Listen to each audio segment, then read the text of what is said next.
හරි. ළමයි බලන්නකෝ. අපි කතා කරගෙන හිටියේ වායු පාඩමනේ. වායු පාඩමේ අපි කතා කරුවා වායු වල මූලික සමීකරණ නියම ටික. ඊට පස්සේ කතා කරුවා මොකද්ද මේ චාලක අණුක වාදයේ සමීකරණ ටික. ඊට පස්සේ අපි නවත්තලා තිබ්බේ වියෝග ප්‍රවේග ගැන. ඊට පස්සේ අද කතා කරන්න යනවා සම්පීඩ්‍යතා සාධකය. යන මාතෘකාව වායුවක සම්පීඩ්‍යතා සාධකය. සංකේත ඉස. වායුක සම්පීඩ්‍යතා සාධකය ඉස.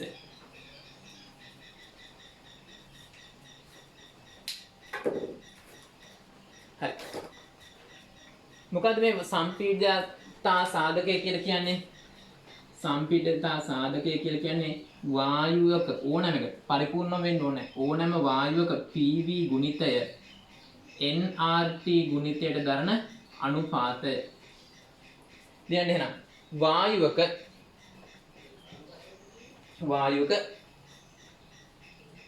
PV ගුණිතය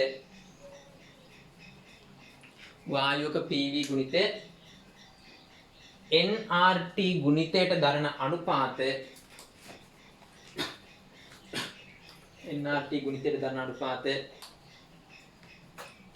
සම්පීඩ්‍යතා සාධකය නම් වේ. හරි. ලියලා දාන්න.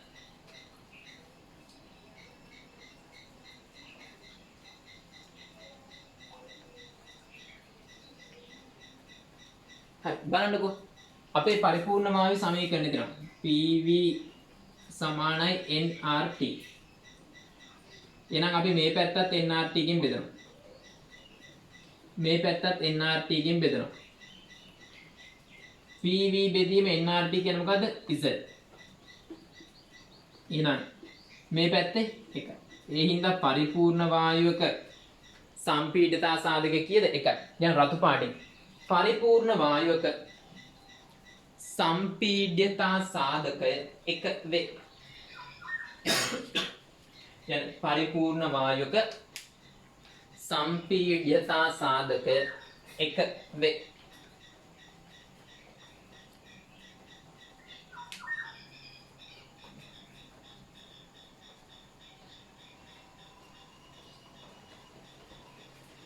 හරි ලියලා ගන්න මේ ටික. උඩේ කරන්න එපා. ලිවන ඉස්සෙල්. හරි. ඊට පස්සේ ඕනනම් කාට හරි කියන්න පුළුවන් එහෙනම් පරිපූර්ණ වායුවක් කියන්නේ මොකද්ද? PV සමාන nRT ට අනුකූලව හැසිරෙන එක. එහෙම නැත්නම් කියන්න බං සම්පීඩ්‍යතා සාධකය එකක් වෙච්ච එක. ලියන්න. එනම් පරිපූර්ණ වායුවක් යනු සම්පීඩ්‍යතා සාධකය 1 වූ වායුවකි. සම්පීඩ්‍යතා සාධකය 1 වූ වායුවකි. හරි ඕන් දැන් මෙච්චර කල් අපි කතා කරුවේ පරිපූර්ණ වායුව. දැන් ඇත්ත ඔය පරිපූර්ණ වායුවක් කියලා එකක් නැහැනේ. ඉතින් මවාගත්තු එකක් තියෙන්නේ. ඉතින් දැන් කතා කරන්න යන්නේ තාත්වික වායු, ඇත්ත වායු. ලියන්න මාතෘකාව අපරිපූර්ණ වායු හෙවත් අපරිපූර්ණ වායු වරහන් ඇතුලේ තාත්වික වායු. මොකද්ද මේ තාත්වික වායුව කියන්නේ? දැන් පරිපූර්ණ වායුවක් විශ්ල කරේ මොකද්ද? ඕනම උෂ්ණත්වයකදී ඕනම පීඩනයකදී PV සමාන nRT ට අනුකූලව හැසිරෙනවා. එහෙනම් ඕනම උෂ්ණත්වයකදී පීඩනයකදී PV සමාන nRT ට අනුව හැසිරෙන්නේ නැති ඒවට කියනවා අපරිපූර්ණ වායු. ලියන්න. ඕනම උෂ්ණත්වයකදී හා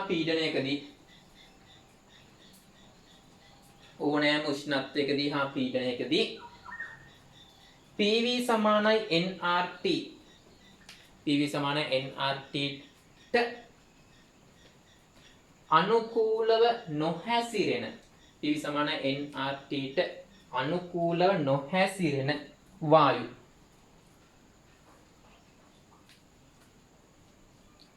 අපරිපූර්ණ වායු නම් වේ. හරි.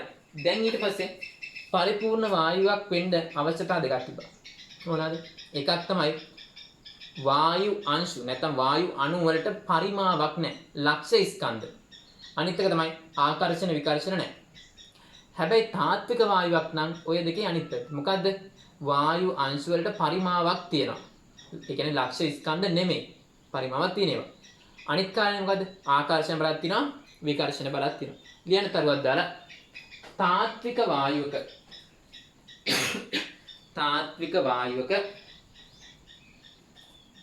පහත ලක්ෂණ ඇත. තාත්වික වායුවක පහත ලක්ෂණ ඇත.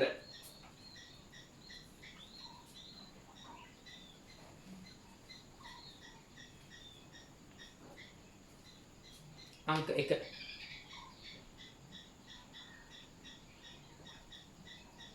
ලියන්න. වායු අණු නැත්නම් වායු අංශු නැත්නම් වායු අණු දෙකක වායු අංශු වලට පරිමාවක් ඇත. වායු අංශු වලට පරිමාවක් ඇත. වායු අංශු වලට පරිමාවක් ඇත. වායු අංශු වලට පරිමාවක් ඇත.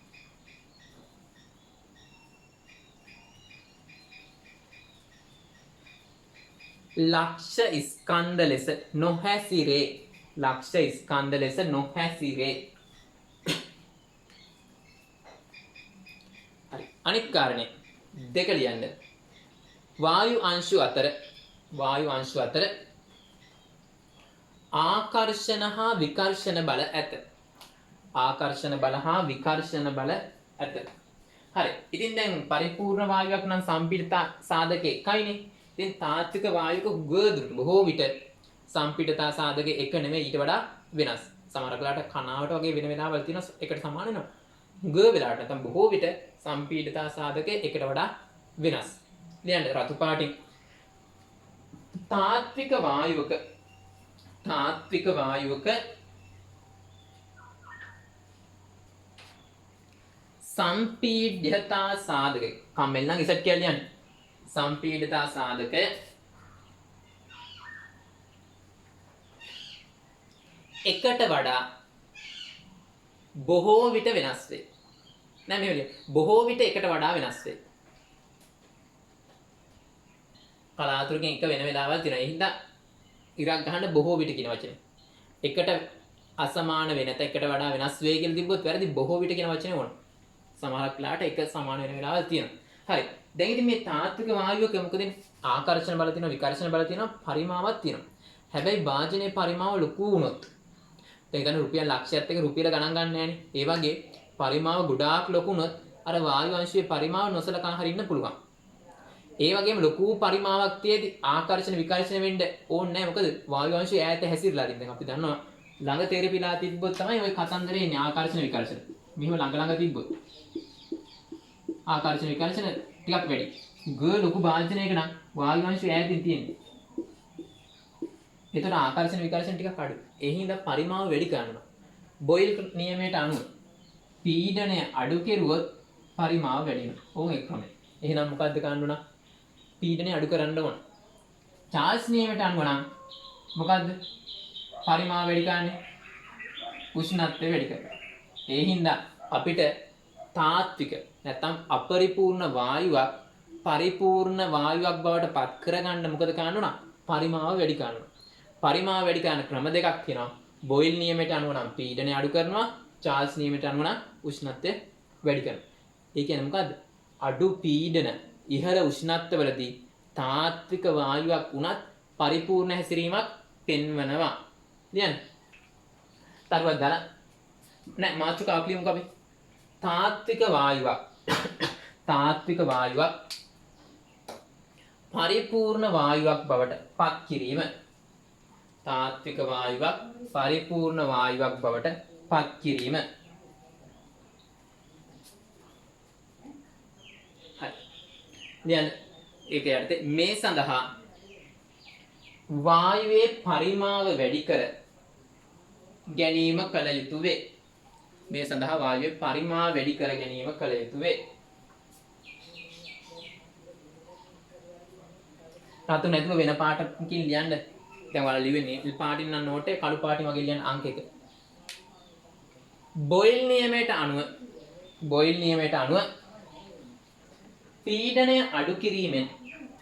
බොයිල් නියමයට අනුව පීඩනය අඩු කිරීමෙන්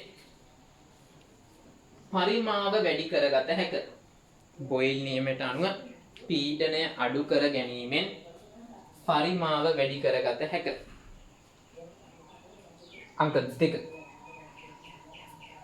චාල්ස් නියමයට අනුව උෂ්ණත්වය වැඩි කර ගැනීමෙන්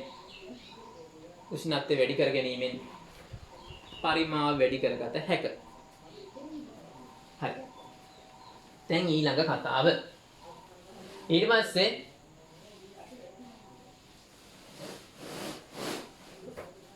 රතු පාටින් ලියන්න. එනම් අඩු පීඩන හා ඉහළ උෂ්ණත්වවලදී එනම් අඩු පීඩන හා ඉහළ උෂ්ණත්වවලදී තාත්වික වායුවක් පරිපූර්ණ හැසිරීම පෙන්වයි. තාත්වික වායුවක් පරිපූර්ණ හැසිරීම පෙන්වයි. හරි. ලියන්න මාතෘකාවක්. තාත්වික වායු පිළිබඳ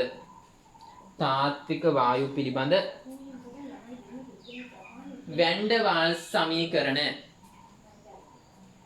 ඩර් වාල්ස් සමීකරණය. හරි. බලන්න මොකද?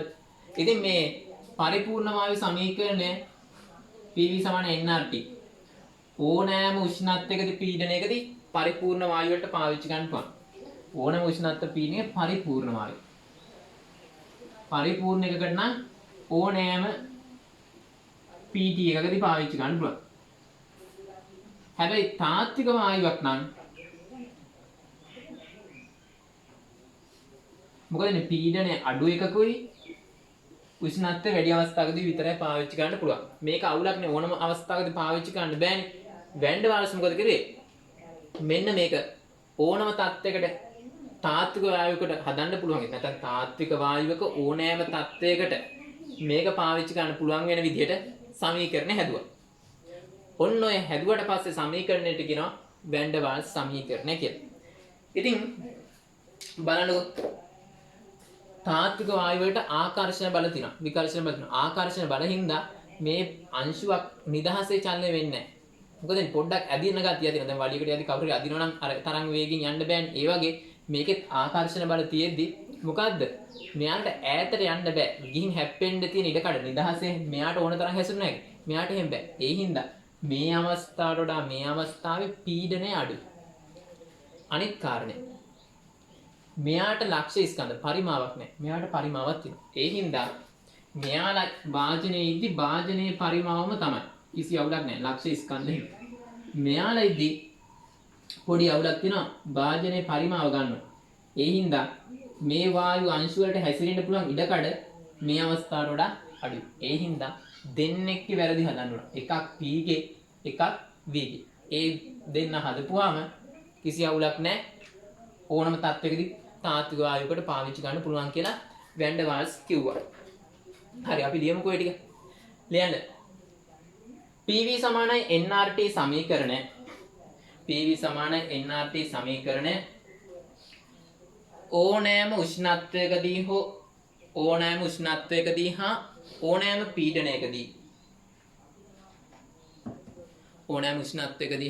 පීඩනයකදී පරිපූර්ණ වායුවක් සඳහා භාවිතා කළ හැක. නමුත් තාත්වික වායුවකට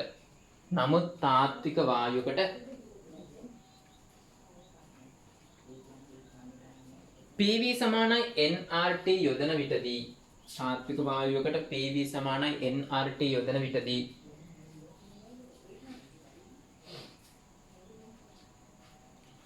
ඉහළ උෂ්ණත්ව හා පහළ පීඩන තත්ත්වවලදී පමණක්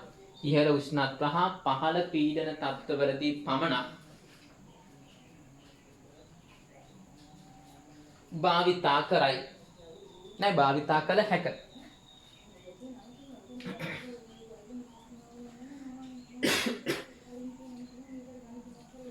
මෙම ගැටලුව වළක්වා ගැනීම සඳහා වැන් ඩර් වාල්ස් විසින්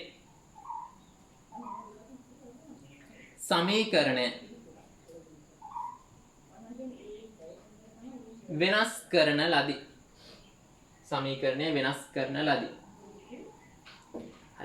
දැන් මොකක්ද මං කිව්වේ? දැන් තාත්වික පරිපූර්ණ වායුවකට ආකර්ෂණ විකර්ෂණ නැහැ. ඒ හින්දා නිදහසේ හැසිරෙන්න පුළුවන්. ඒතකොට දෙන්න පුළුවන් උපරිම පීඩනය දෙනවා. හැබැයි තාත්වික වායුවක ආකර්ෂණ බල විකර්ෂණ බල තියෙනවා. ආකර්ෂණ බල හින්දා අර පුළුවන් තරම් නැත්නම් ආකර්ෂණ විකර්ෂණ තියෙන හින්දා අර දෙන්න පුළුවන් උපරිම පීඩනය දෙන්න විදිහක් නැහැ. මේ වෙලාවට වඩා මේ වෙලාවේ පීඩනය පොඩ්ඩක් අඩුයි. ලියන්න තරුවක් දාලා රතු පාටි ලිවත් ගමන. ලියන්න. පරිපූර්ණ වායුවකට සාපේක්ෂව පරිපූර්ණ වායුවකට සාපේක්ෂ තාත්වික වායුවක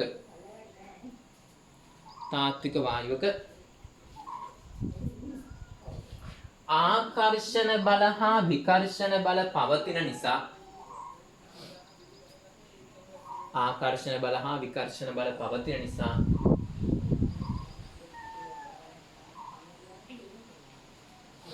පරිපූර්ණ වායුවක් මගින් ඇති කරන පීඩනයට වඩා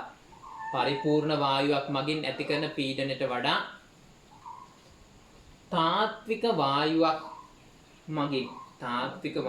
මගින් ඇති කරන පීඩනය අඩු අගයක් ගනී.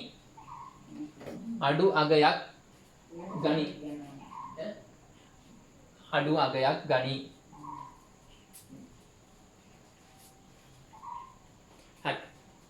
දැන් ඕන් එහෙනම් පොඩි අවුලක් තියෙනවා මොකද්ද? පරිපූර්ණ වායුවකින් පරිපූර්ණ එකකින් ඇති කරනවා නම් වායුවකින් පීඩනය කැපිටල් P නම් තාත්වික වායුවකින්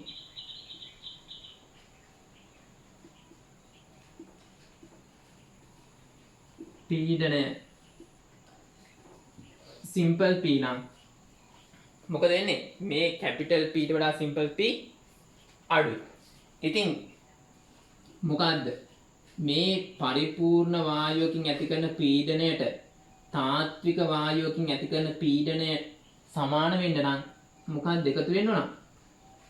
අර ආකර්ෂණ බලහින්ද ඇති වෙන ආකර්ෂණ බලහින්ද අඩුවන පීඩනය එකතු කරන්න ඕන. ආකර්ෂණ බල නිසා අඩුවන පීඩනය එකතු කරන්න ඕන.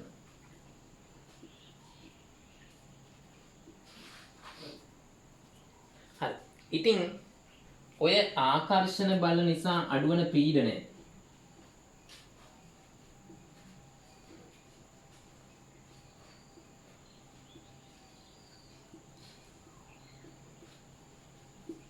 අනුලෝමයිලු ඒකක පරිමාවක මවුල ගානේ වර්ගයට. භෞතික විද්‍යාවේ උගන්වනවා සමානුපාතිකයක් අයින් කරන නියතයක් ගන්නවා. ඒ හින්දා ආකර්ෂණ බල නිසා අඩුවන පීඩනය ගත්ත හැකි එහෙනම් සමාන කිරීමයි නියතය සිම්පල් A n වර්ගයේ බෙදීම b වර්ග. ඒ හින්දා උන් පීඩන පදයේ සංශෝධනය කැපිටල් P සමාන වෙනවා මොකද්ද? සිම්පල් P ඝන කියන පද තාත්වික වායුවෙන් දෙන පීඩනය ධන n වර්ගය වරක් බෙදීම b වර්ගය වරක් a.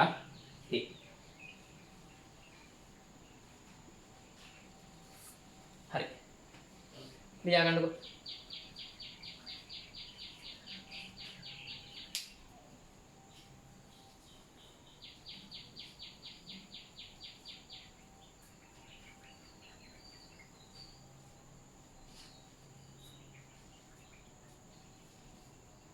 वीडियो स्टॉप कर लिया.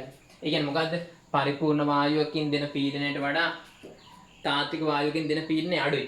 ඒ හින්දා පරිපූර්ණ වායුවක ඇති කරන පීඩනයට සමාන වෙන්න නම් අපි මොකද ගන්නෙ? තාත්වික වායුවට අර ආකර්ෂණ බල හින්දා ඇති වෙන පීඩනය අඩුවන පීඩනය එකතු කරන්න ඕන. හරි. ඔක ලියාගත්තට පස්සේ ඊළඟ එක ලියන්න. පරිමාව තියෙනවනේ. දැන් පරිපූර්ණ වායු අංශ වලට පරිමාවක් නැහැ. තාත්වික වලට පරිමාවක් තියෙනවා. ඒතර පරිමාවක් තියෙන හින්දා මොකද වෙන්නේ? අර ඉඩ අහුර ගන්නවා. එතකොට නිදහසේ චලනය වෙන්න පුළුවන් පරිමාව අඩුයි. ඉතින් තාත්වික එකක හැසිරෙන්න පුළුවන් ඉඩ අඩුයි. එහෙනම් මුළු පරිමාවෙන් නැත්නම් භාජනයේ පරිමාවෙන් අර වායු අංශු අහුර ගන්න පරිමාව අඩු කරන්න ඕන. ලියන්න තරුවක් දාලා ඊළඟ පරිපූර්ණ වායු අංශු වලට පරිමාවක් නැති නිසා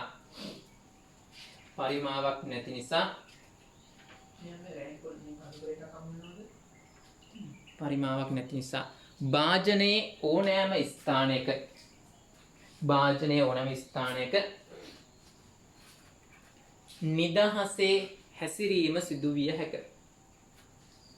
නිදහසේ හැසිරීම සිදුවිය හැක. නමුත් තාත්වික වායු අංශු වලට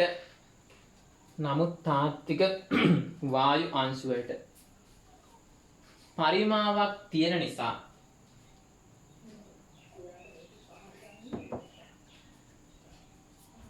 තියෙන නිසා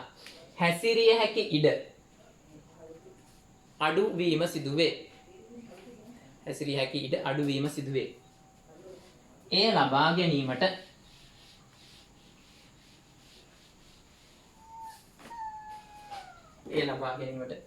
භාජනයේ පරිමාවෙන් වායු අංශු නිසා අඩුවන පරිමාව අඩු කළ යුතු වේ. ඒක මෙහෙමයි. පරිපූර්ණ එකක් නම්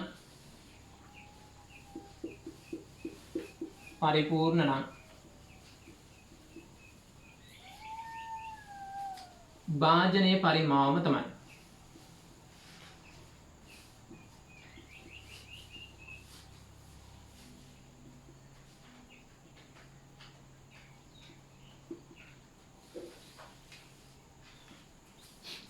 තාත්වික එකක් නම් යනට පොඩ්ඩක් තියෙනවා පරිමාව. මෙන්න මේ ඔය වායු අංශ වලින් අහුර ගන්න පරිමාව අඩු කරපුවාම මෙන්න මේ ඉතිරි ටික තියෙන සුදු පාට ටික අන්න ඒ පරිමාව ගන්න ඕන. එහෙනම් තාත්වික එකකගේ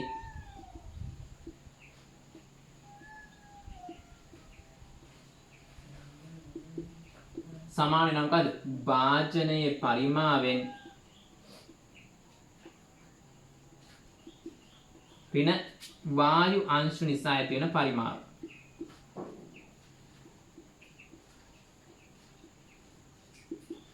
ඉතින් වාජනයේ වායු අංශ වල පරිමාව ගත්තයි මෙහෙම.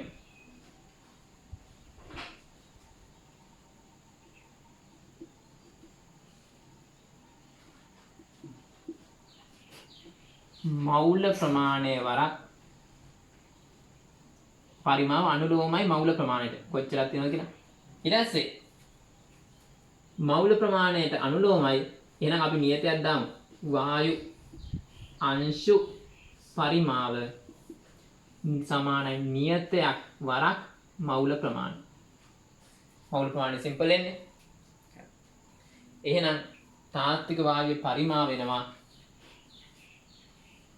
තාත්වික වායුවේ පරිමාව සිම්පල් v කියලා දාමු.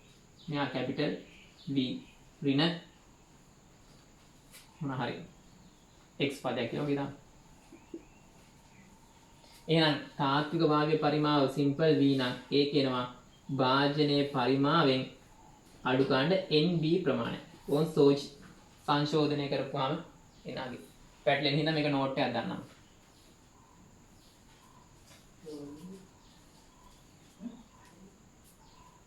හරි ලියා ගන්නකො.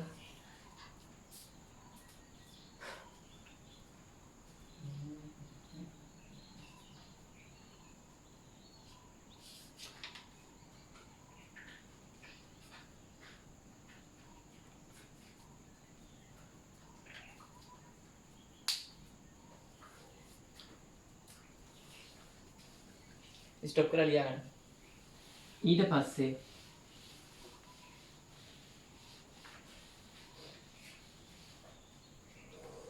PV සමාන nRT ට දාන්න. PV සමාන nRT. පීඩනය දැම්මේ සිම්පල් පීඩන n වර්ගය v වර්ගය වරක් a. අපි ඕක එකට ලියනවා. මේක v ඍණ nb සමානයි nrt. ඔය සමීකරණය. තව ඕනනම්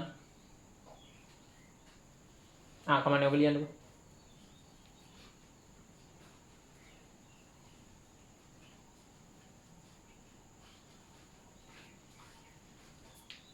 ඊට පස්සේ වායු මවුල එකකට ගන්නවා නම් මේ ඔක්කොටම ඕනම මවුල ගන්නකට වායු මවුල එකකට ගන්නවා නම් එකේ වර්ගය වැඩක් නැහැනේ. p ධන එකේ වර්ගය b වර්ගය a වරක් v ඍණ 1 b nrt සුළු කරපුවා ඉන්නේ p ධන a v වර්ගය v b මෙතනත් එක මේ එක මවුලයකට මෙන්න මේක අදාළ ගන්න.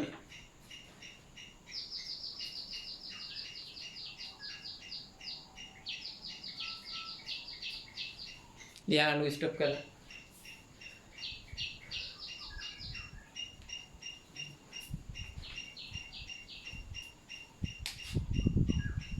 හරි. මේ a ගේ b ගේ ඒකක මොනවාද? a ගේ ඒකකය එන්නේ පැස්කල් ඝන මීටර් වර්ග මවුලයට b ගෙන්නේ ඝන මීටර් මවුලයට ඔන් ඒකක.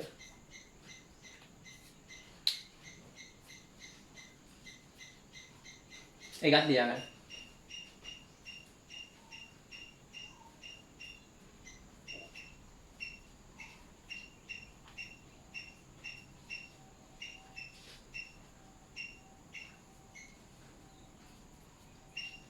ලියන මාතෘකාවක් පීඩනය සමග සම්පීඩ්‍යතා සාධකයේ වෙනස් වීම. පීඩනය සමග සම්පීඩ්‍යතා සාධකයේ වෙනස් වීම. හරි. ඕනෑම වායුවකට තාත්වික වුණත් පරිපූර්ණ වුණත් මෙන්න මේක තමයි සම්පීඩිතා සාධකය කියලා කියන්නේ. ගන්න ක්‍රමය. පරිපූර්ණ වායුවක නම් ඕක එකක්. තාත්වික නම් ඕක වෙනස් වෙනවා. නේද?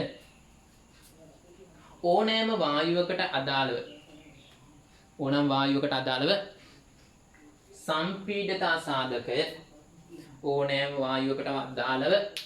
සම්පීඩිතා සාධකය PV බෙදීම nRT මගින් ලබාගත හැක. PV සමානයි PV බෙදීම nRT මගින් ලබාගත හැක.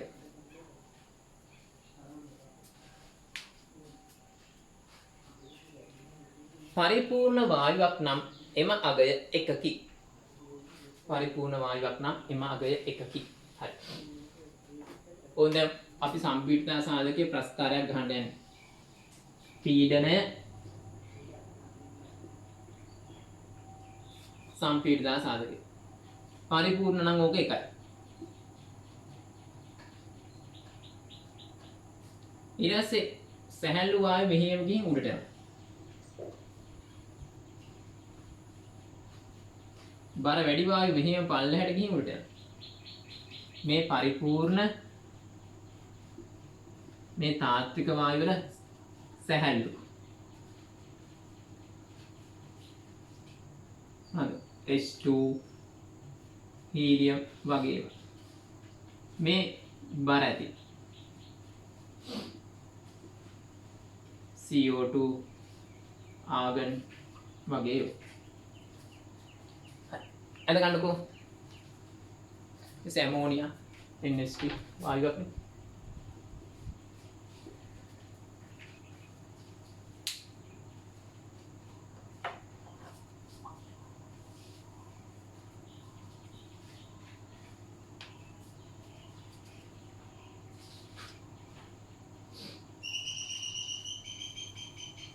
ස්ටොප් කරලා ඇඳගෙන මේක ලියන්න. හරි මොකද්ද මේ? සැහැල්ලු වායුවක නම් එකට වඩා වැඩි. ඇයි මොකද වෙන්නේ? පීඩනය වැඩි කරනවා. මෙන්න මේ වචන දෙක මත තියෙනවා. සැහැල්ලු වායු වල අංශු අතර විකර්ෂණ බල තියෙනවා. සැහැල්ලු නම් අංශු අතර විකර්ෂණ බල තියෙනවා. පීඩනය වැඩි කරද්දී විකර්ෂණ බල තව වැඩි වෙනවා. ඒතර ඈත් වෙනවා. ඒතර පරිමාව මොකද වෙන්නේ? වැඩි වෙනවා. එතකොට Z කියන්නේ PV සමාන nRT නේ. පරිමාව වැඩි වෙනවා කියන්නේ PV ගුණිතය වැඩි වෙනවා. ඒ කියන්නේ Z අගයකට වඩා වැඩි වෙනවා. ලියන්න තරවත් දාලා රතු පාටින් ලියන්න. හයිඩ්‍රජන් හීලියම් වැනි සැහැල්ලු වායු වල Z අගය කියන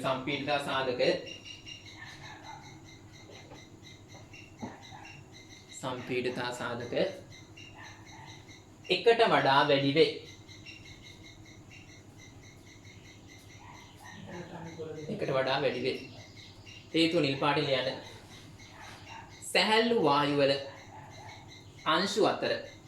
සැහැල්ලු වායු වල අංශු අතර විකර්ෂණ බල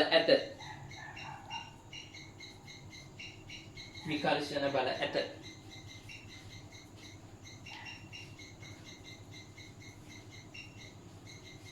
පීඩනය වැඩි කිරීමේදී මේක වැඩි කරනවා.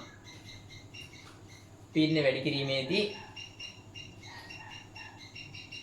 විකර්ෂණ බල ප්‍රබල වී පරිමාව වැඩි වේ. එවිට PV ගුණිතය වැඩි වන නිසා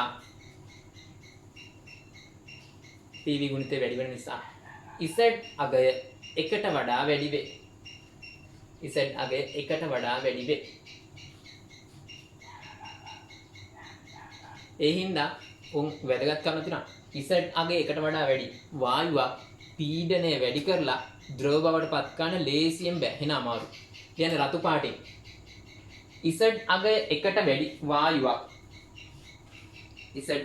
වැඩි වායුවක් පීඩනය පමණක් වෙනස් කරමින්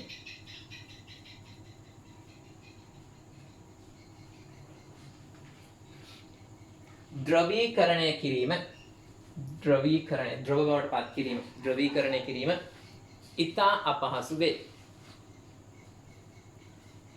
ඉතා අපහසු වේ.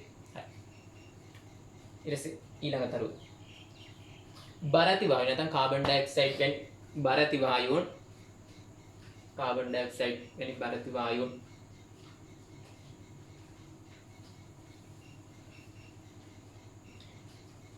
පීඩනය වැඩි කිරීමේදී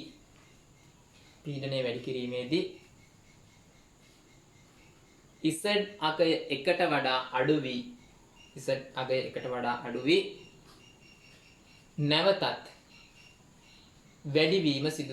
නැවතත් වැඩිවීම සිදුවේ. හරි මොකද්ද මේ සීනේ? උන් බලන්න. අර කෙනෙක්ද? බර ඒ වගේ තියෙන ආකර්ෂණ බල. පීඩනය වැඩි කරද්දී ආකර්ෂණ බල නැත්නම් අන්තරාණුක ආකර්ෂණ නැත්නම් ලන්ඩන් බල ඇති වෙනවා. ඒ හින්දා වායුව පරිමාව අඩු කර ගන්න. ආකර්ෂණ බල කියන්නේ ඇකිලීමක් සිද්ධ වෙනවනේ. පරිමාව අඩු වෙනවා කියන්නේ PV ගුණිතය අඩු වෙනවා. ඕන් ඊට පස්සේ පල්ලහැට එන්න හේතු. ඊට පස්සේ මොකද වෙන්නේ? තව පීඩනය වැඩි කෙරුවොත් මේ විකර්ෂණයක් හට ගන්නවා. විකර්ෂණය හැදෙද්දි මොකද වෙන්නේ? පරිමාව වැඩි වෙනවා. ඕන් ඊට පස්සේ ආපහු වැඩි වෙගෙන යනවා. මෙන්න මෙතන බලන්න. එක වෙලාවකදී ආකර්ෂණ බලයි විකර්ෂණ බලයි සමාන වෙනවා. ඔන්න ඔතනදී ආකර්ෂණ සමානයි විකර්ෂණ. එතකොට Z අගය එකක් වෙනවා. ඔන්න ඔතනදී පරිපූර්ණ හැසිරීමක් පෙන්වනවා. ඊට පස්සේ ආපහු වැඩි වෙගෙන යනවා. අපි ලියමු. යන්න බර ඇති වායුන් වල ආකර්ෂණ බල ඇත.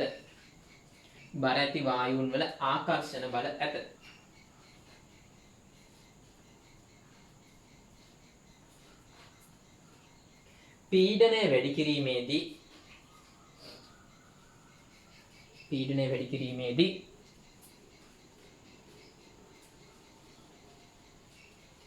අන්තර් අණුක ආකර්ෂණ සාදමින්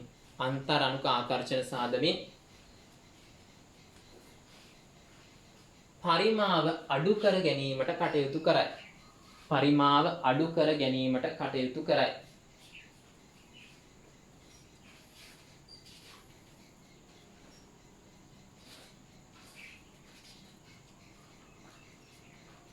එම නිසා පරිමාව අඩු කර ගැනීමට කටයුතු කරයි. එම නිසා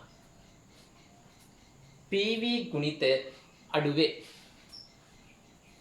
PV ගුණිතය අඩු වේ. Z අගය එකට වඩා අඩු වේ.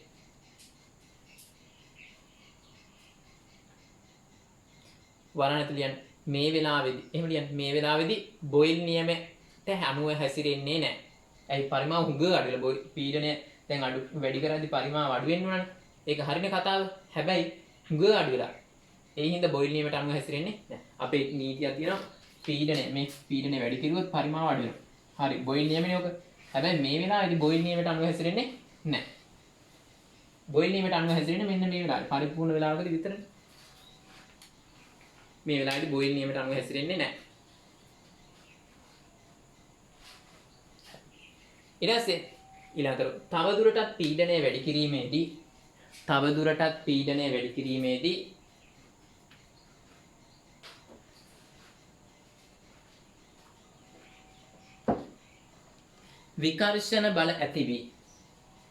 විකර්ෂණ බල ඇති වී පරිමාව වැඩි වී PV ගුණිතයද වැඩි වේ. PV ගුණිතයද වැඩි වේ. හරි. රතු පාටි. එක වෙලාවකදී මොකද වෙන්නේ? Z අගය එකට සමාන වෙනවා. නේ? Z අගය එකට සමාන වෙනවා.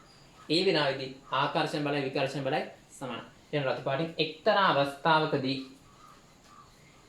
Z අගය එකට සමාන වේ. එක්තරා අවස්ථාවකදී Z අගය එකට සමාන වේ.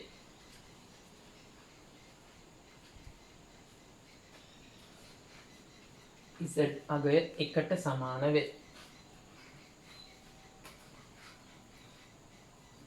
මෙම අවස්ථාවේදී වායු අංශු අතර ආකර්ෂණ බල හා විකර්ෂණ බල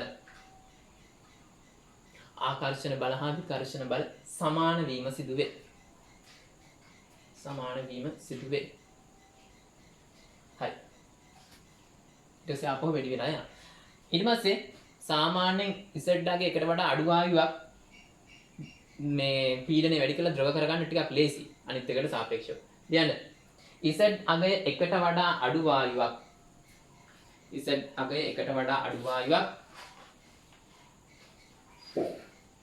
පීඩනය වෙනස් කර ද්‍රවීකරණය කර ගැනීමේ හැකියාව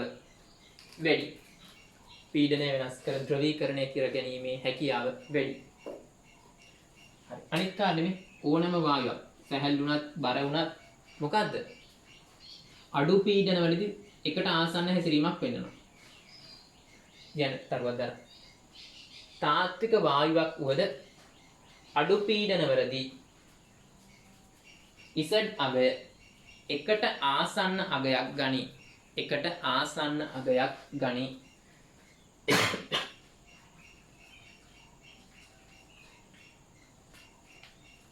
හරි. ලියන්න චූටි මාතෘකාවක්. අවදි උෂ්ණත්වය. හරි. අවදි උෂ්ණත්වය කියලා කියන්නේ පීඩනය පමණක් වෙනස් කරලා වායුවක් ද්‍රව බවට පත් කරන්න පුළුවන් උපරිම උෂ්ණත්වය. රතු පාටින් ලියන්න. නෑ රතු පාට නෙමෙයි සාමාන්‍ය පාටින් ලියන්න. පීඩනය පමණක් වෙනස් කර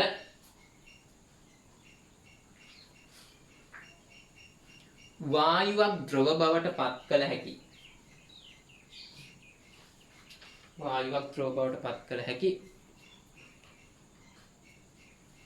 උපරිම උෂ්ණත්වය අවදි උෂ්ණත්වයයි. ඉඩතරු රතු පාටින් අවදි උෂ්ණත්වයට වඩා වැඩි වුණොත් උෂ්ණත්වය පීඩනය පමණක් වෙනස් කළ ද්‍රව බවට පත් කරගන්න ඕන බෑ. දැන් උෂ්ණත්වය අවදි උෂ්ණත්වයට වඩා වැඩි නම්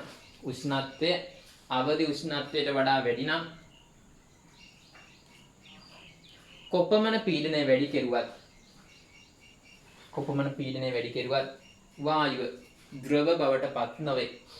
වායුව ද්‍රව බවට පත් නොවේ.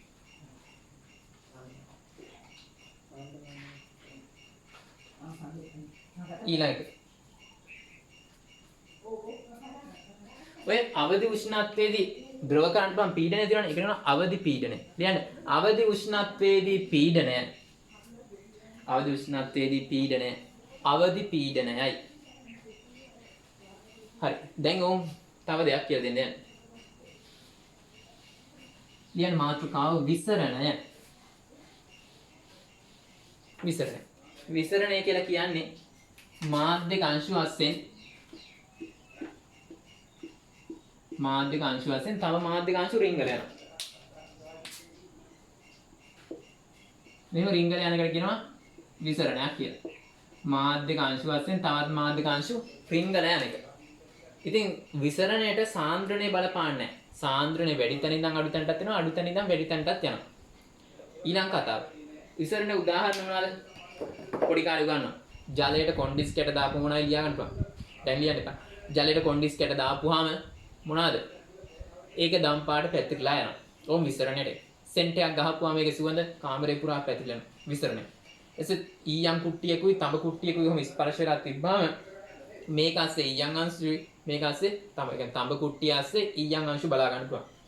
ඊයම් කුට්ටිය ASCII තඹ අංශු බලා ගන්න පුළුවන්කම තියෙනවා. ඕම් විසරණයට උදාහරණ.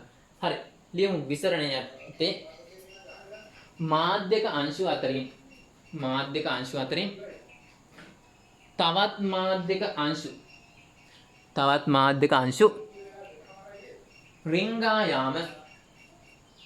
රිංගා යාම විසරණය නම් වේ.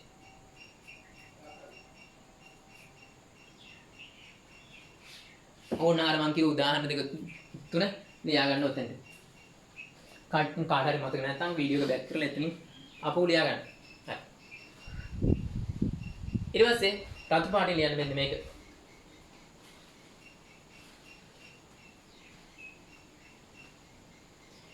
විසරණය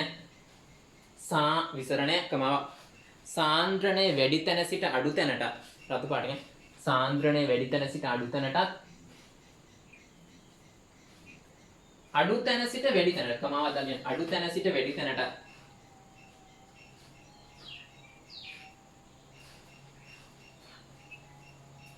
සිදුවේ. කියන්නේ සාන්ද්‍රණයේ බලපෑම වැඩි තැන ඉඳන් අඩු තැන ඉඳන් වැඩි තැන කිසි අවුලක් නැහැ.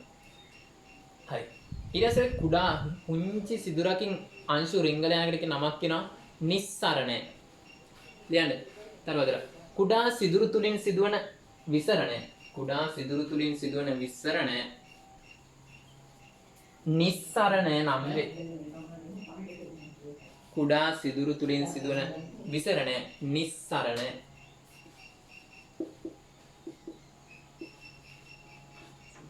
නිස්සරණය නම් වේ. හරි. වායු පාඩමේ ගණනය කිරීම සම්බන්ධ අන්තිම මාතෘකාව. ලියන්න.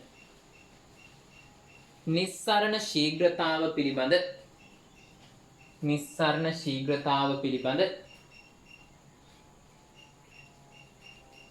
ග්‍රැහැම් නියමය.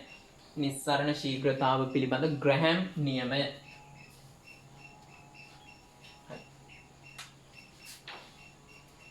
මෙයාගේ උෂ්ණත්වයයි පීඩනය TP නියත වේලාවදී නිස්සරණ ශීඝ්‍රතාව R කියලා පාවිච්චි කරනවා. නිස්සරණ ශීඝ්‍රතාව ඒ වායුවක ඝනත්වයේ වර්ගමූලයට ප්‍රතිලෝමයි කියලා. මොකද්ද? උෂ්ණත්වය හා පීඩනය නියත වේලාවේදී වායුවක නිස්සරණ ශීඝ්‍රතාව ඝනත්වයේ වර්ගමූලයට ප්‍රතිලෝමයි. නිස්සරණ ශීඝ්‍රතාව.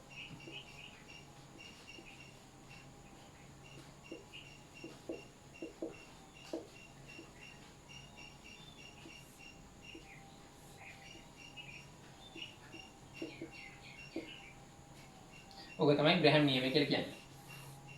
මේක සංකේත වෙන්නේ. හරි. ලියන්න. උෂ්ණත්වය හා පීඩනය නියත විටදී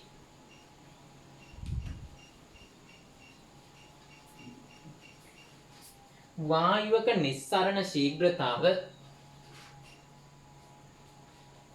එහි ඝනත්වයේ වර්ගමූලයට ප්‍රතිලෝම වේ. එහි ඝනත්වයේ වර්ගමූලයට ප්‍රතිලෝම වේ. ඉතින් ගණනය කිරීම වලදී ඔක පුළුවන් මෙහෙම. නිස්සාරණ ශීඝ්‍රතාව R1 D1 සමානයි R2 D2 කියලා පාවිච්චි කරන්න. හරි. ලියා ගන්න කොයි ටික?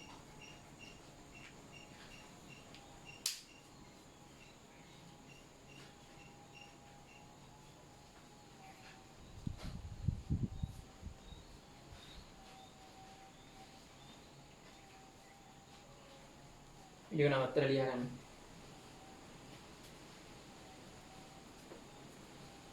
ඊට පස්සේ ඕම් ග්‍රෑහම් නියමයේ තියෙනවා R ප්‍රතිලෝමයි ඝනත්වයේ වර්ගමූලයට. දැසේ PV සමාන nRT.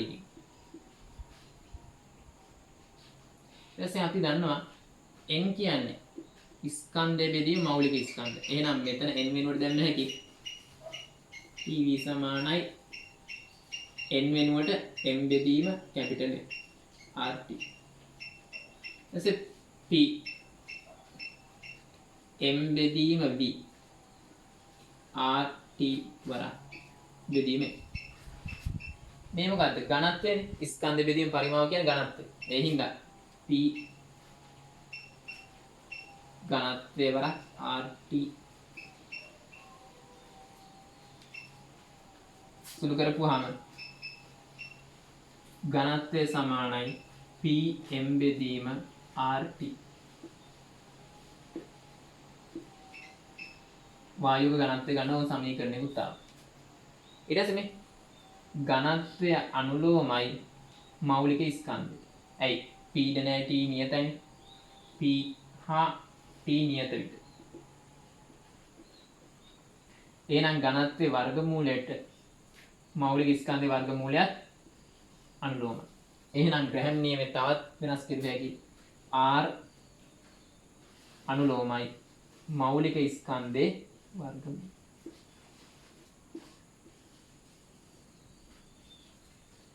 ඒ හින්දා මේ සමීකරණය ගණනය කිරීම වලට ආවේ හැදුව හැකි R1 M1 R2 M2. හරි. ලියන්න තරුවක් දාලා වායුවක ඝනත්වය එහි මෞලික ස්කන්ධයටද අනුලෝම වේ. එම නිසා පහත ආකාරයටද ග්‍රැහැම් නියමය ඉදිරිපත් කළ හැක. පහත ආකාරයටද ග්‍රැහැම් නියමය ඉදිරිපත් කළ හැක. හරි ලියා ගන්නකො.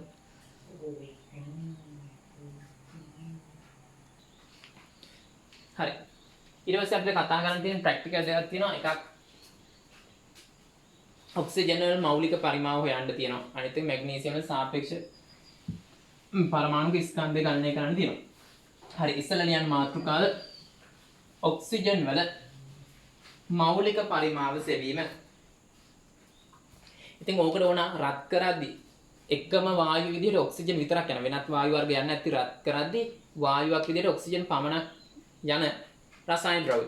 පුළුවන් පොටෑසියම් පර්මැංගනේට් KMnO4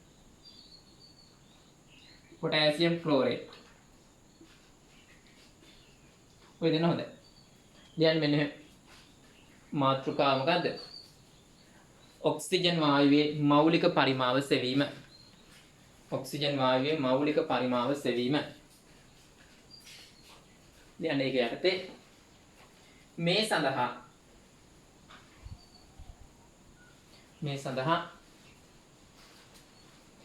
රත් කිරීමේදී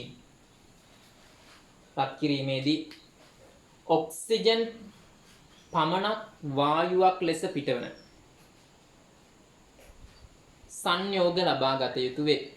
පොටෑසියම් පර්මැංගනේට්, පොටෑසියම් ක්ලෝරේට්, තව පොටෑසියම් නයිට්‍රේට් වගේ ඕනම ද්‍රව්‍යකින් එකක් ගන්න. හැබැයි මේවට පොඩ්ඩක් වතුර කලවම් වෙලා කියන ජල වාෂ්ප උරා ගන්නවා. ඒ හින්දා මෙයාලා පොඩ්ඩක් අරන් පරීක්ෂණාලයකට දාලා නැත්නම් කැකෑරුම් නලයකට පරීක්ෂණ නලයක් එපා. කැකෑරුම් නලයකට දාලා පොඩ්ඩක් රත් කරනවා. එතකොට ජල වාෂ්ප ටික අයින් වෙලා යනවා. ඔව් උදාහරණ ටික ලියා ගන්න. Potassium permanganate, potassium chlorate. දැන් ඊට ඉහත සංයෝග වලින් කිසියම් ස්කන්ධයක් ගෙන ඉහත සංයෝග වලින් කිසියම් ස්කන්ධයක් ගෙන එකක් ගත්තා නම් ඒක වර්ගයක්. ස්කන්ධයක් ගෙන කැකෑරුම් නලයකට දමා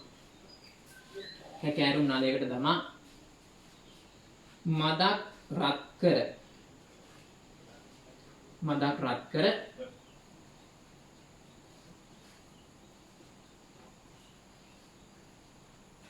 ජල වාෂ්ප තිබේ නම් ඉවත් කර ගැනීම. ජල වාෂ්ප තිබේ නම් ඉවත් කර ගැනීම. ඊට පස්සේ අපි කරන්නේ මේකට පුළුන් ටිකක් ඉර කරනවා මේ හරියට. පරීක්ෂණ මේක කැරුණාට පුළුන් ටිකක් ඉර කරනවා. ඕම් පුළු. ඒ මොකද්ද මේ ඕකේ අපද්‍රව්‍ය එහා පැත්තට යන ඊට පස්සේ මොනවද මේ හොන්දටම වායුත්වයේ විතරක් ෆිල්ටර් වෙලා යන ජල වාෂ්ප තිබ්බොත් මේක රැඳෙන්න. එහෙම තමයි ගේම ගහන්නේ. ඊට පස්සේ ඇබයක් ගහනවා. ඇබයක් ගහලා ඉවරලා මේ ඇබය හරහා යවන විසර්ජක නලය. මේ විසර්ජක නලය අරන් ද්‍රෝණිකාවක් අස්සට යවනවා. ජල ද්‍රෝණිකාවක් අස්සට යවලා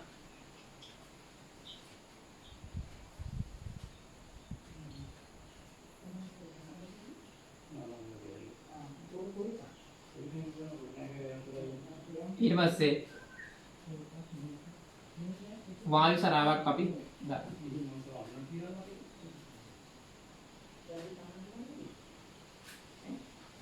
ඊට පස්සේ මේකේ ජලය පුරව ගන්නවා.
දැන් ඉස්සෙල්ලාම උන් ගත්තා මේ කැකෑරුම් නලයට ඊට පොඩ්ඩක් රත් කරගත්තා පුළුන් කෑල්ල ගහගත්තා ඊට පස්සේ ඇබයක් ගැහුවා ඊට පස්සේ අපි මොකද කරන්නේ මෙන්න මෙහෙම පොඩි බට කෑල්ලකුත් මේකට හයි කරගෙන මෙයාගේ ස්කන්ධෙමයි ලියන්න ඉන්පසු කැකෑරුම් නලයට පුළුන් ගුලියක් සිර කර තරමක පුළුන් ගුලිය ලොකු එකක් හිර කිරුවන්න බෑ තරමක පුළුන් ගුලියක් සිර කර ඇබය හා වීදුරු නලය සවි කර ඇබය හා වීදුරු නලය සවි කර ස්කන්ධය කිරා ගැනීම M1 කියලා ස්කන්ධය කිරා ගැනීම M1 වරහන් ඇතුලේ ඉන්පසුව රූපයේ පරිදි සැකැස්ම සාදා ඉන්පසුව රූපයේ පරිදි සැකැස්ම සාදා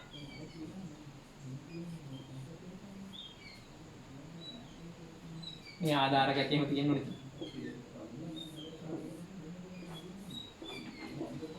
රූපේ පරිදි සැකැස්ම සාදා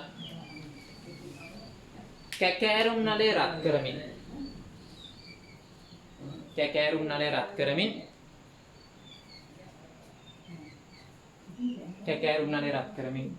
ප්‍රමාණවත්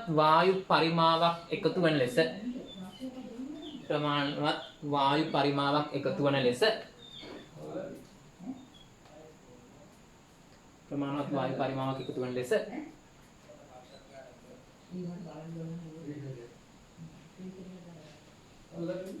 ඔක්සිජන් එක් රැස්වීමට ඉඩ හැරීම.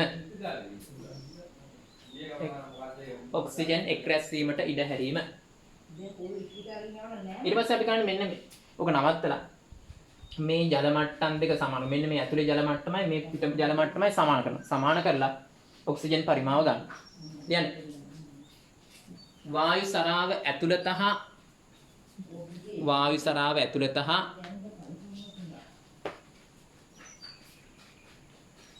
ද්‍රෝණිකාවේ ඇති ජල මට්ටම් සමාන කර ඒතර වායු ගෝල පීඩනයට සමාන වෙලා තියෙනවනේ. ඒතර ඔක්සිජන් පරිමාවම තමයි සමාන කර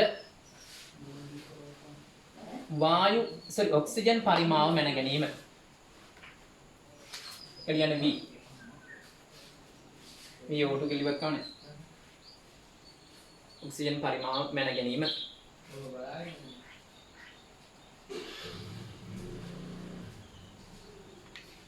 ඊට පස්සේ මොකද ගන්න? මෙන්න මෙතනින් ගලවලා මෙයා සිසිල් වෙන්න තියලා ආපහු ස්කන්ධෙම යනවා. දැන් ඉන්පසුව කැකෑරුම් නලය විසර්ජක නලයෙන් වෙන්කර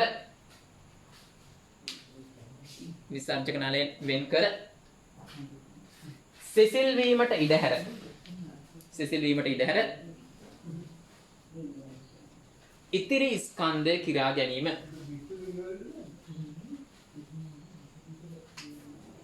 M2 බලන්න තියෙන M2. හරි. දැන් ඔයාලා දැනගත්ත මොකද? කලින් තිබ්බ එක දැන් තියෙන එක. එහෙනම් වැය වෙච්ච ඔක්සිජන් ගන්න හොයන්නේ කොහොමද?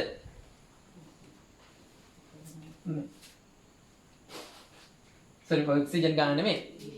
වැය වෙච්ච පොටෑසියම් ක්ලෝරයිඩ් ගන්න හොයාගන්න කොහොමද?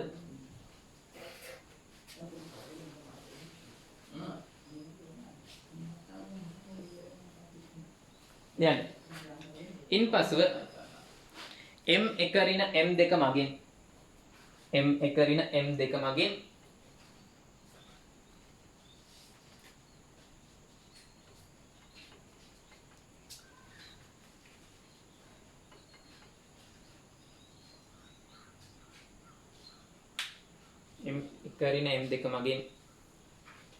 වැය වූ පොටෑසියම් ක්ලෝරේට්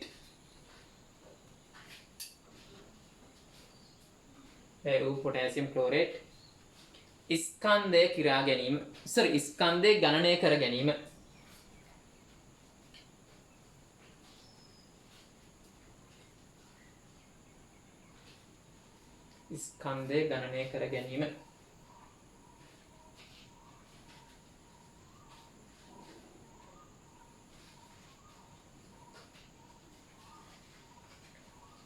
හරි. ඊට පස්සේ අපි ගන්නේ पोटेशियम क्लोरेट वල මෞලික ස්කන්ධයෙන් බෙදෙනවා. මෞලික ස්කන්ධය पोटेशियम क्लोरेट. එතකොට එනවා මොකද්ද? පිට වෙච්ච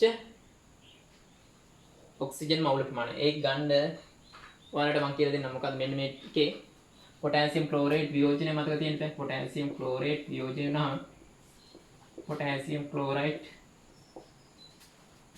ऑक्सीजन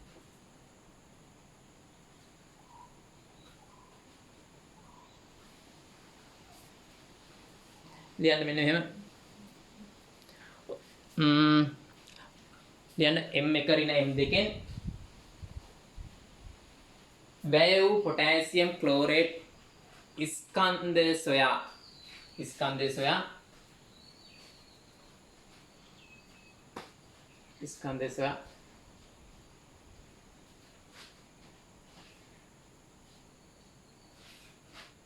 पोटेशियम क्लोरेट वल मौलिक स्कंधයෙන් බෙදා पोटेशियम क्लोरेट वल मौलिक स्कंधයෙන් බෙදා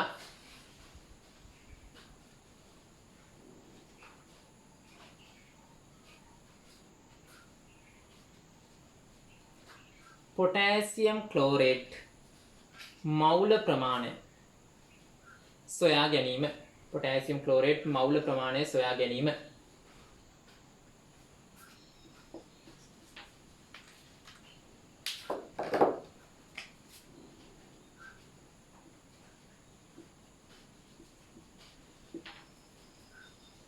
හරි. ඔයාලා මේක ඉස්සෙල් මට තව ටිකක් ඕන මේකේ ගණනය කිරීම මෙතන ඉඩමදි ඒකයි. මේක ලියා ගන්නද? ඒක ලියලා ඉවරලා මේක අනින්න. ඊට පස්සේ අපි බලමු.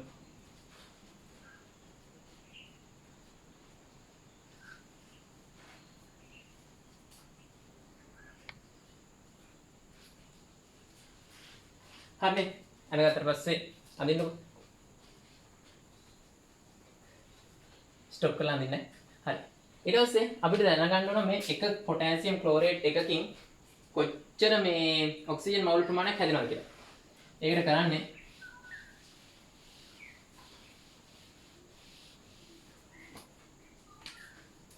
සමීකරණය යන රත් කරද්දි මොකද වෙන්නේ? පොටෑසියම් ක්ලෝරේට් රත් කරද්දි KCl පොටෑසියම් ක්ලෝරයිඩ් එක ඔක්සිජන් හැදෙනවා. මෙතන 3ක් තියෙනවා. එහෙනම් මෙතන 3ක් දැම්මා. මෙතන 3ක් දැම්මොත් 6ක් එනවා. මෙතන 2ක් දාන්න. එක 2ක් දාන්න මෙතෙන්ට 2ක් දාන්න ඕනේ. බාන තුලින්ද පොටෑසියම් 2යි. හරි. ක්ලෝරින් 2යි. දෙවාරයක් 3 6යි. තුන් වාරයක් 2ක්. එතකොට මේ බාන පොටෑසියම් ක්ලෝරයිඩ් දෙන්නෙක්ගෙන් ඔක්සිජන් හැදෙනවා 3. එහෙනම් පොටෑසියම් ක්ලෝරේට් මවුල ගාන දෙකෙන් බෙදලා 3ෙන් වැඩි කරපුවාම වෙනවා මොනවාද? ඔක්සිජන් මවුල්. හරි. ඔක්සිජන් මවුල ගාන ගන්න.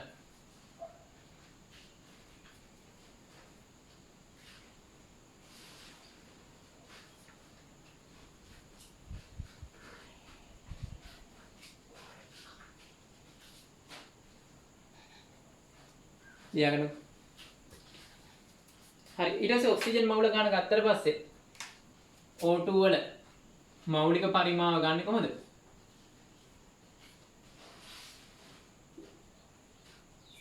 පරිමාව VO2 නේ. ඒකෙන් බෙදන්න O2 මවුල ගන්න. මේකට දාපුවාම මොකද මෞලික පරිමාව වෙනවා. හරි. ලියාගන්නකො.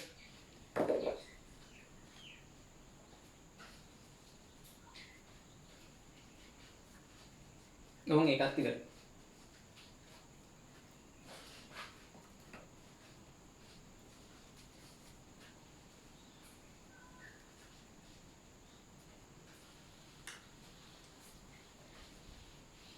ඊළඟට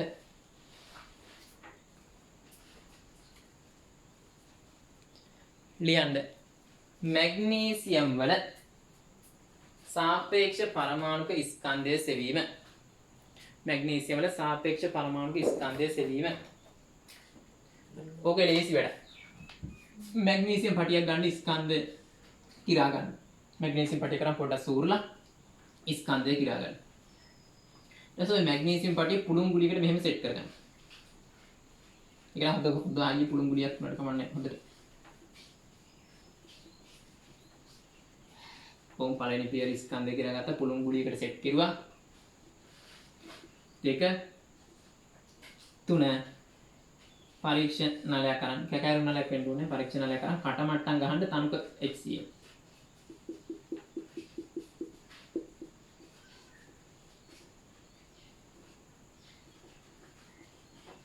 තනුක HCl. ඊට පස්සේ හතරෙන් පියවර ආධාරකයක් ළඟ තියාගන්න.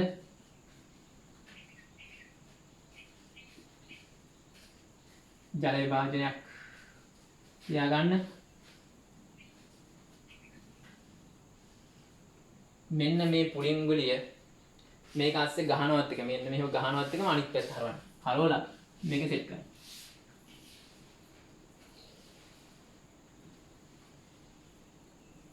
ඕන දැන් පුලින් ගුලිය ගහපු එක මේ මැග්නීසියම් පටිය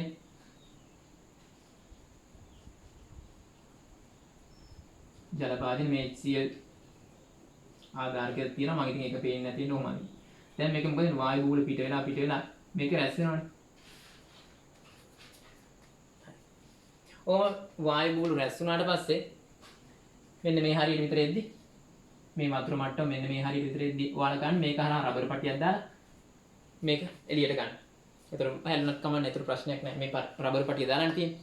රබර් පටිය දාලා තියෙන කොටසට වතුර ටිකක් පුරවලා ඊට පස්සේ පරිමාව මැනගන්න. ඒ කියන්නේ දැන් ඕම් මොකද කරන්නේ මේ පැත්තට ගහන්න පුළුවන් රබර් පටිය තියෙනනේ මේ හරිය.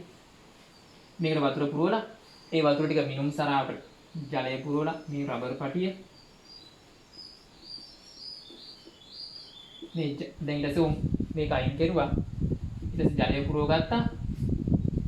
ඒ ජලය මිනුම් සරාවට දාලා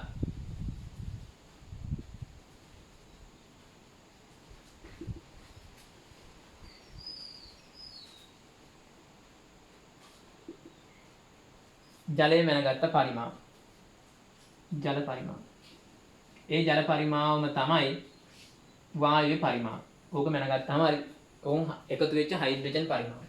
ඔය වැඩේ කරද්දී ඊළඟට උෂ්ණත්වය මයින්නවා. උෂ්ණත්වය මැනගන්න ඕන වායු වල පීඩනය මයින්නවා. දැන් පරිමාවත් මැනගත්තා. P දන්නවා, V දන්නවා, T දන්නවා. මවුල ප්‍රමාණය තමයි හොයන්න යන්නේ.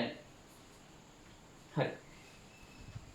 දැන් ඊට පස්සේ මැග්නීසියම් පටිය සමහර කාලට කෑල්ලක් ඉතුරු වෙනවා. එහෙම වුණොත් මේ අවස්ථාවේදීම පස්වෙනි අවස්ථාවේ මැග්නීසියම් පුළුන් කෑල්ලේ මැග්නීසියම් පටිය ඉතුරු වෙලා පොඩි කෑල්ලක් තිබ්බොත් මේ කෑල්ල අරන් වතුරෙන් පොඩ්ඩක් හොදලා වේලලා ස්කන්ධය මැනගන්න. On M2.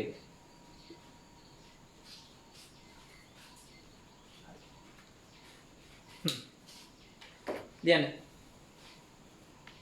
පළවෙනි පියවර මැග්නීසියම් පටියක් සුද්ධ කර ඒ ස්කන්ධය කිරා ගැනීම. මැග්නීසියම් පටියක් සුද්ධ කර ඒ ස්කන්ධය කිරා ගැනීම.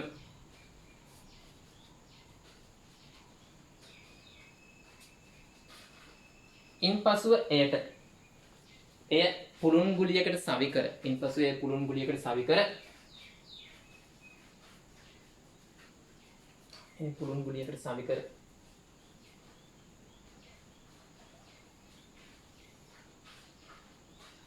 සම්පූර්ණයෙන් තනුක HCl පිර වූ සම්පූර්ණයෙන් තනුක HCl පිර වූ පරීක්ෂණාලයකට සවි කර හතර රූපයේ පරිදි ජල භාජනයක මුණින් අතට ගිල්වා ගැනීම.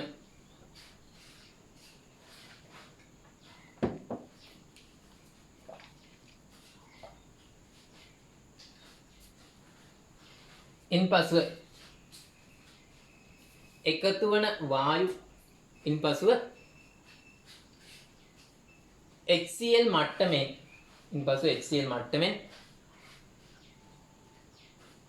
ඒ කියන්නේ ඔක පල්ලෙහාට බහිනවනේ HCl මට්ටමෙන් රබර් පටියක් දමා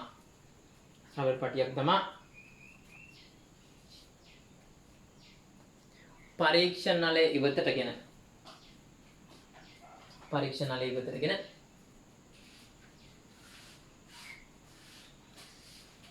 HCl ඉවත් කර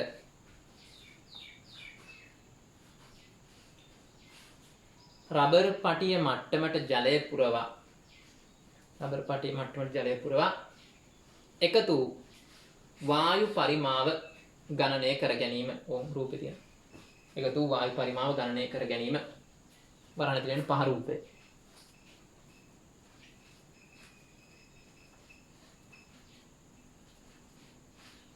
ඊළඟ ඉන්පසුව ඉතිරි මැග්නීසියම් පටිය සෝදා වියලා ස්කන්ධය ගණනය කර ගැනීම. M2. හරි. අද ගන්නක රූප සරහන් ටික වීඩියෝ එක ස්ටොප් කරලා නෙමෙයි.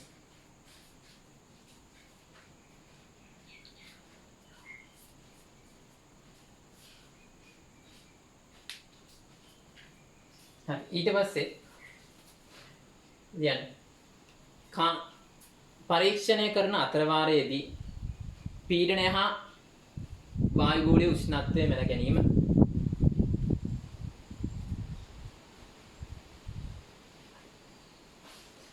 දැන් ඕන් දත්ත ටික තියෙනවා මම ඇඳ ගන්න ටස්ක් ගාලා ස්ටොප් කරලා ඊට පස්සේ අපි කතා කරනවා ගණනය කරන විදිය.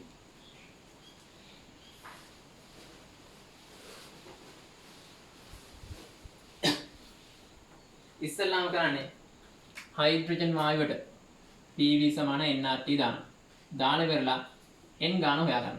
PV බෙදීම RT ගෙන්. P ව හොයාගත්තා මැනලා T හොයාගත්තා. B ව හොයාගත්තා. R ව දන්නවා. n හොයාගත්තා. මොකද්ද මේ? හයිඩ්‍රජන් මවුල. H2 මවුල. ලියන්න. PV සමානයි nRT මගින් එකතු වූ හයිඩ්‍රජන් මවුල ප්‍රමාණය සෙවීම.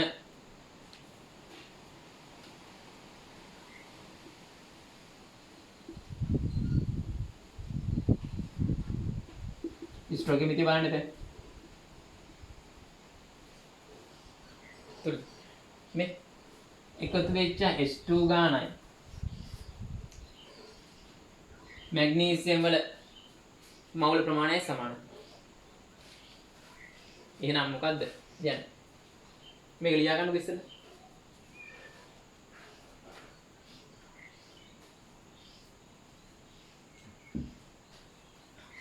දැන් ඊට පස්සේ ස්ටොයිකියෝමෙට්‍රිය සැලකූ විටදී ස්ටොයිකියෝමෙට්‍රිය සැලකූ විටදී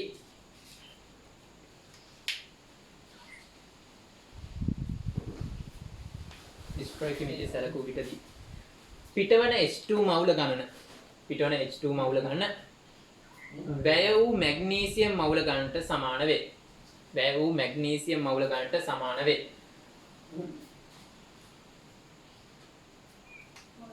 එහෙනම් මෙයා එන්නම් මෙයාත් එ. ලියා ගන්න. ඊට පස්සේ ඉතිරි වැය වූ මැග්නීසියම් ගන්න හොයනකොට වැය වූ Mg ස්කන්ධය M1 ඍණ M2 කොහොමද මෞලික ස්කන්ධය කියන්නේ මොකද්ද? ස්කන්ධය බෙදීම මෞලික ස්කන්ධය. එහෙනම් M1 ඍණ M2 බෙදීම n. වැය වූ ස්කන්ධය හොයාගත්තා M1කින් M2 අඩු කරලා ඊට පස්සේ හොයාගත්තු මෞල ගාණයෙන් බෙදපුවාම මෞලික ස්කන්ධය එනවා. ඔක 24ක් එන්න ඕන හරිනම්. ඊට පස්සේ ඒකකේ දාන්න ඕන. ඒකට 24ක් එන්නේ නැහැ. මොකද අපේ උෂ්ණත්වය මනින්දි වැරදි වෙනවා. පීඩනය මනින්දි වැරදි වෙනවා. ඊට පස්සේ පරිමාව මනින්දි වැරදි වෙනවා. අනිත් එක මේ PV සමාන nRT දැම්මට හයිඩ්‍රජන් තාත්වික වායුව අවාසි. ඔන්න ඔය කරුණු හින්දා 24 එන්නේ නැහැ. ලියන්න. අගය 24 නොවීමට හේතු. අගය 24 නොවීමට හේතු. පීඩනය මැනීමේ දෝෂ, පරිමාව මැනීමේ දෝෂ, උෂ්ණත්වය මැනීමේ දෝෂ, අදාළ උෂ්ණත්ව පීඩන වලදී හයිඩ්‍රජන් පරිපූර්ණ වායුවක් නොවීම. ඔන්න ඕවා තමයි හේතු. හරි. ඔන්න පාඩම ඉවරයි. හැබැයි ඔගේ ගණනය කිරීම කරන්න ඕන ආපහු අපි කෙන දවසක් දාගෙන සම්පූර්ණයෙන්ම ගණන් හදන්න ඕන.